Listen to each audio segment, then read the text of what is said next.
Hey, what's up, everybody? Jay Pounds here with another weekly rebuild video for you. This week, we're going to be talking about the top 10 players rebuilding owners should be stashing.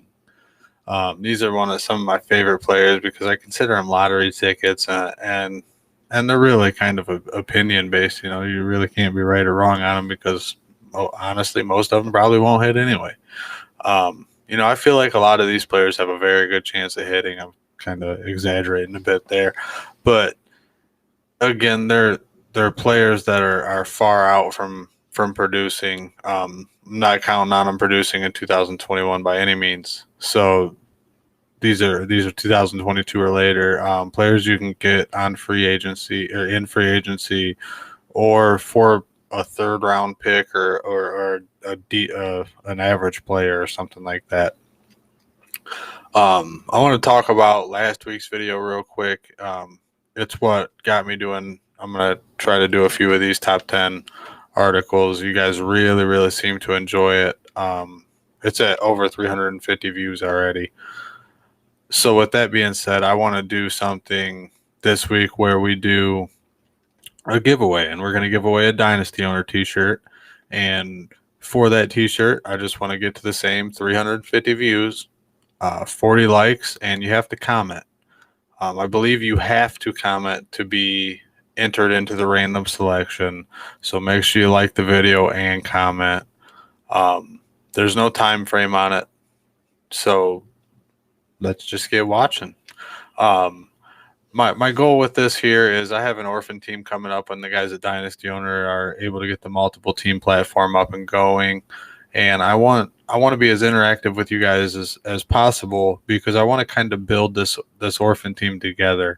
And what I mean by that is, I'll start with the first article and lay out the roster, and then from there we're going to kind of talk maybe on Twitter, through comments on YouTube, however we decide to do it, and whatever the majority of us feel is the best idea for that team, that's the move we're going to make.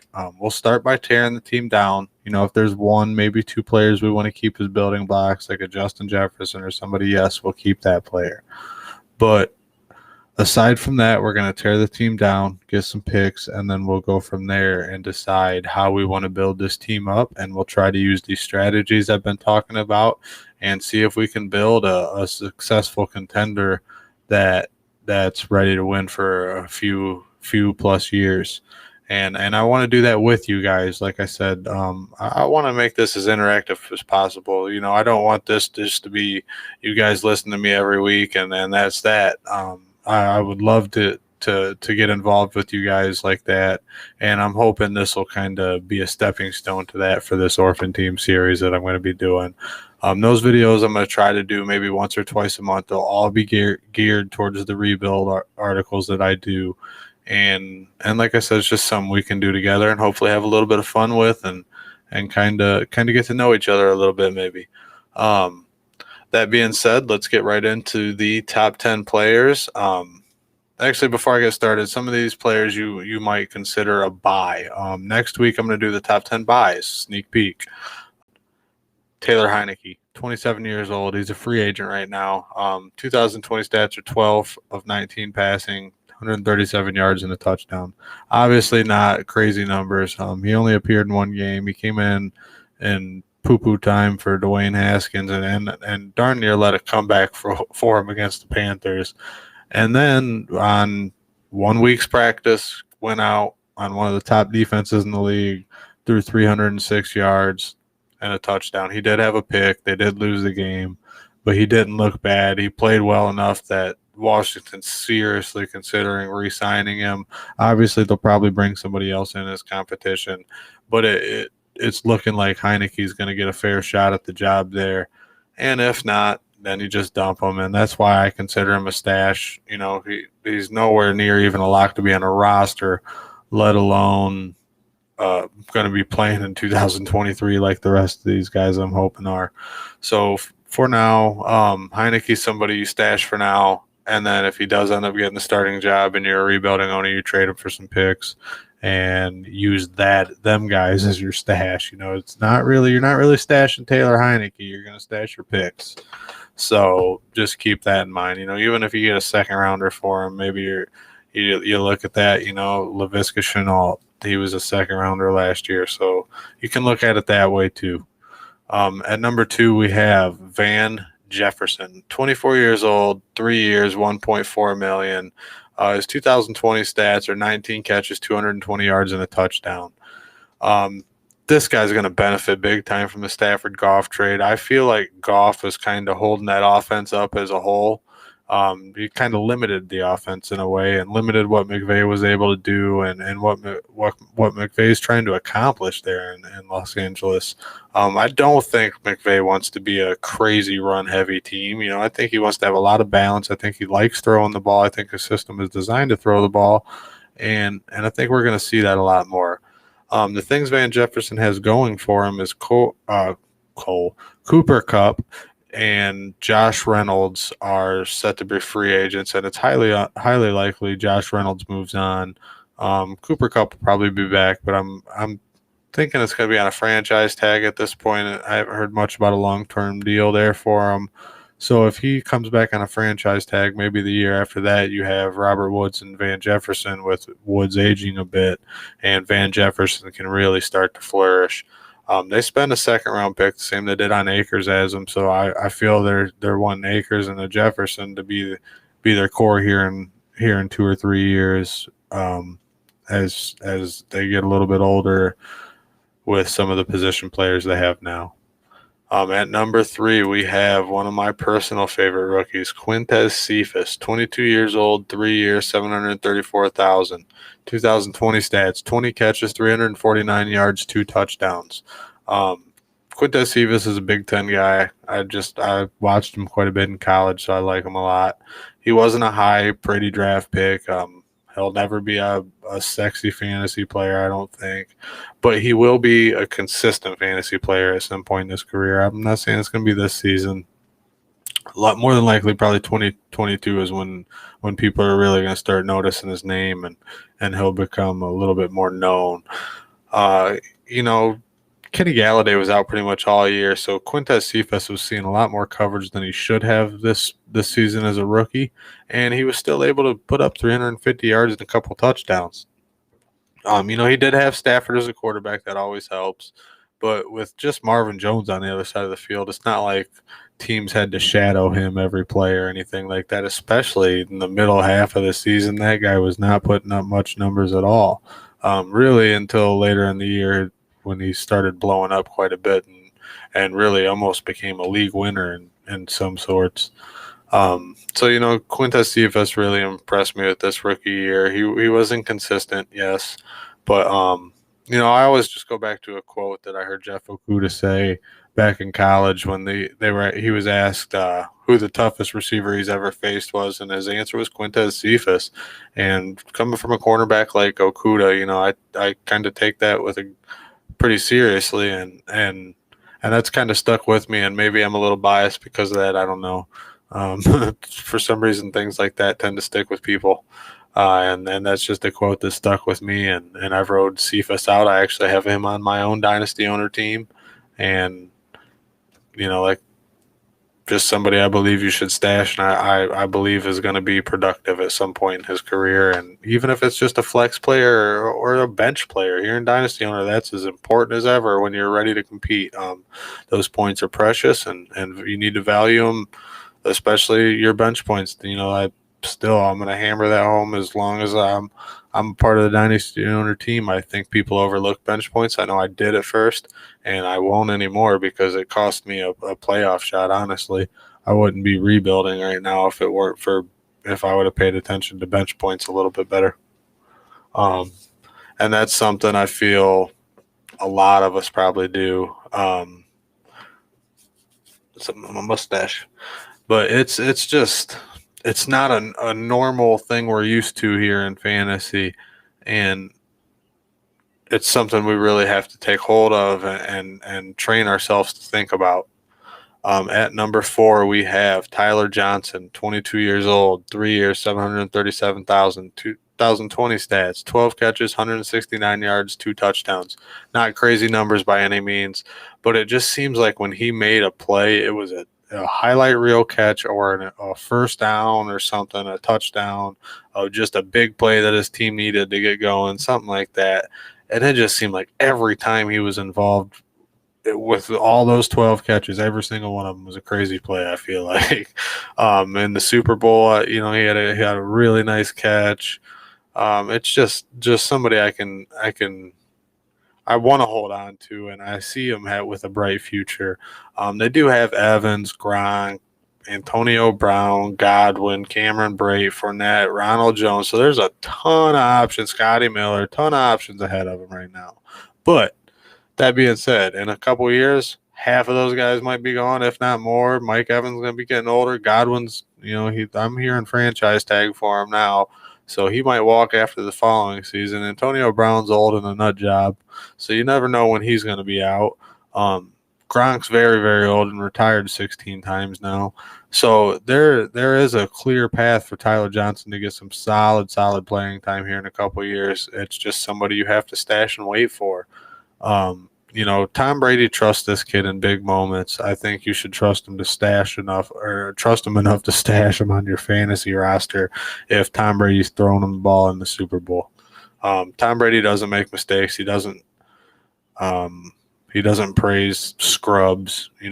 Tyler Johnson's obviously doing the right thing day in, day out in practice to get those types of opportunities, and it's something we need to pay attention to as fantasy owners, especially if they're able to either keep Brady playing it late into his 70s, or if they're able to find a replacement whenever he retires.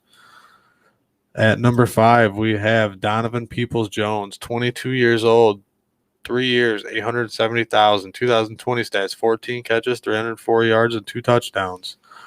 You will see one of Donovan Peoples-Jones' teammates later in this article.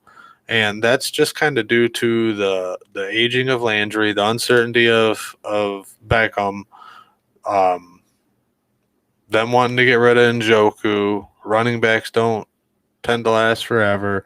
So here in 2-3 years, it could be Donovan Peoples-Jones and his teammate that's in the article later featuring this offense with Baker Mayfield. Unless, they're obviously running backs are somewhat easy to find for these NFL teams. So they'll have somewhat of a running game.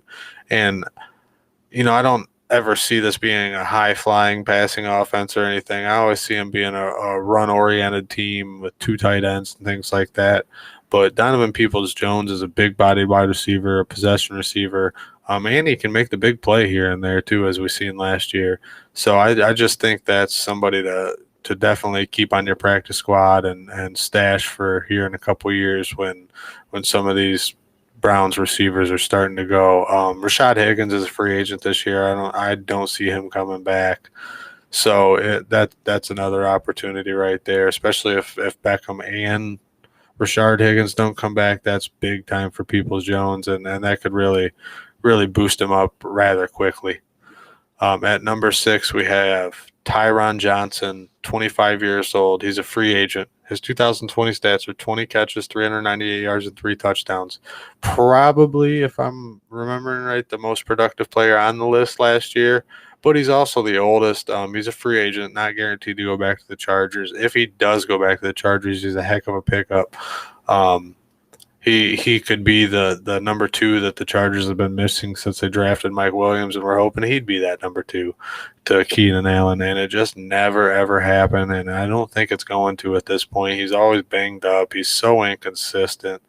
So I really think they're going to bring Tyron Johnson back and give him a fair chance to really beat out Mike Williams and earn the number 2 spot and see what he can do. Last year he was undrafted in 2000. Like I said, last year 2019, he did play. I shouldn't say play. He was on the Houston Texans practice squad or roster, but never got an opportunity, and wound up with the Chargers this year.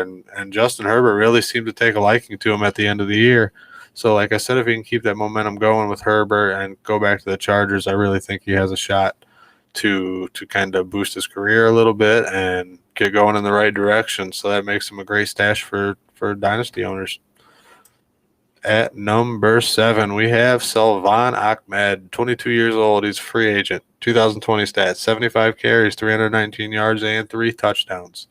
You can make a case for him being a buy. You can make a case for him being higher on the list. You can make a case for him not being on this list at all. And for me, it has more to do with the Dolphins being out talking about drafting a Harris or signing an Aaron Jones and things like that. It just tells me they don't believe in Gaskin or Ahmed, however you pronounce it. They were both hurt this year. Ahmed only played in like 3-4 games where he was the starter and was banged up in those. So I just think he needs to kind of take a little bit of a backup role, get his body right, get his body prepared for the rigors of an NFL season, and then maybe find a featured role there. He does catch the ball well. He runs with a purpose. He's not a superstar talent, but he is one that I like, and I feel like he could definitely be a starter in this league for one of the 32 teams, if not maybe a 60-40 split where he's getting the 60 at some point here in a couple of years. Like I said, you just got to get his body ready and be a little more durable, and his teammates need to be able to depend on him and things like that. He is a good talent, but like I said, if the Dolphins are out talking about Aaron Jones and stuff like that, I mean, obviously you're not going to keep Ahmed over Aaron Jones if you have the opportunity. But if they truly believed Ahmed was a solid player that could start for them here in the next year, they wouldn't be out shopping for somebody like that. They'd be trying to find another receiver or upgrade their line or their defense or something like that. At number 8, we have Collin Johnson, 23 years old, 3 years, 900,000. 2020 stats, 18 catches, 272 yards, and 2 touchdowns. Collin Johnson was great in 2020 when Mike Glennon played. When have you ever heard that somebody was great when Mike Glennon played, besides the opposite team's defense? No, all jokes aside, Collin Johnson did look good when Glennon was on the field, and that's a lot to do with the whole practice thing. The backups practice with the backup, so he's used to Johnson, so he's going to look for Johnson.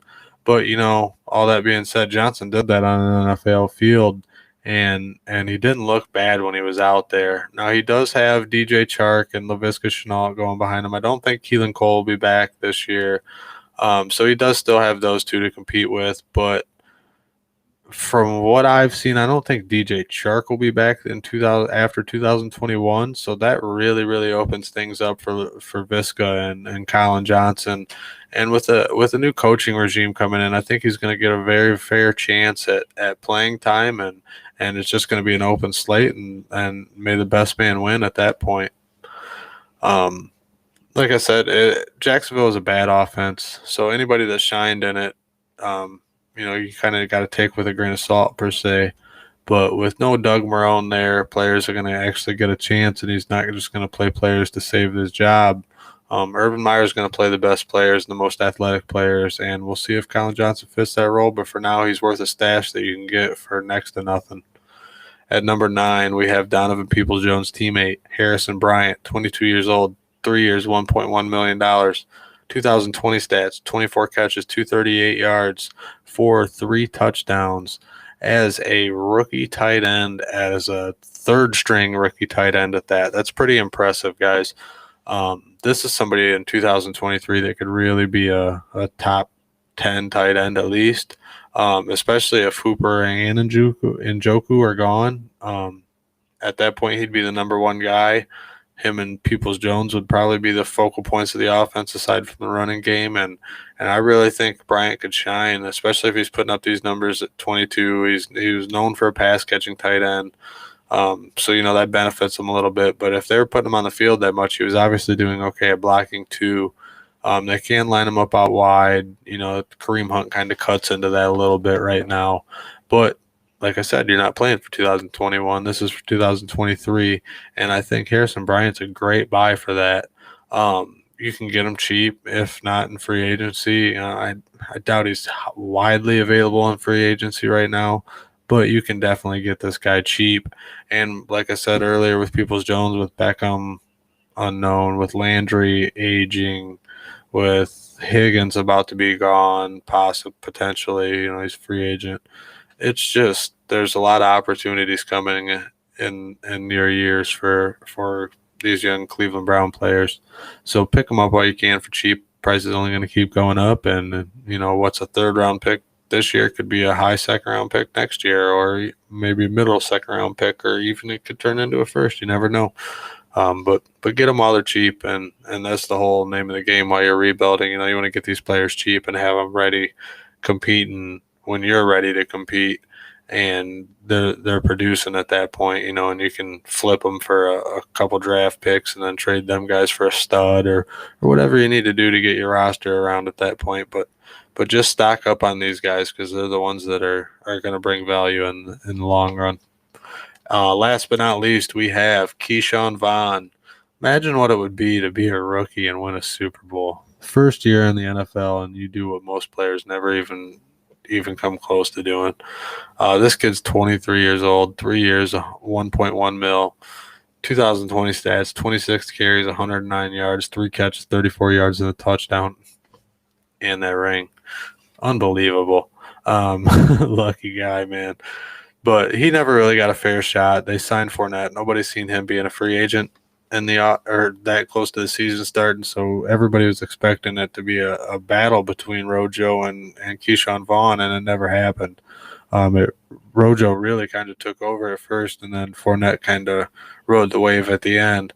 But if they bring back Fournette, I don't see any playing time for Keyshawn Vaughn next year. It'll be a lot of Rojo and a lot of Fournette again.